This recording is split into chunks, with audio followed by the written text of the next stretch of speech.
What's going on, guys? In this video, I'm going to walk you through why we do not send Google Ads traffic to clients' homepages. All right, so before I even get into this, it's important to understand that what a landing page is versus what a website is, okay? A landing page is designed to make the user take a specific action, whether that be filling out a contact form or calling one of the phone numbers on a page. A website, as you know, is just all about information about the company, about us, all their services, pictures of everything, all that stuff, their social media.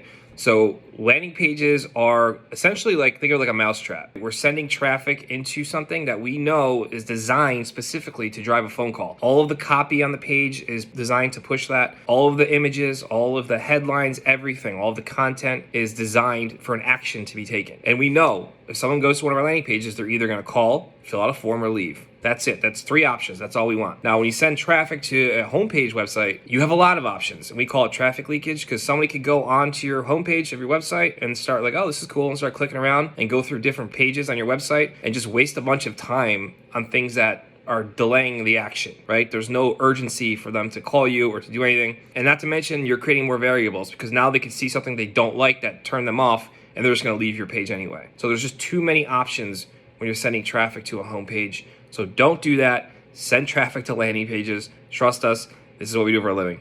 It works.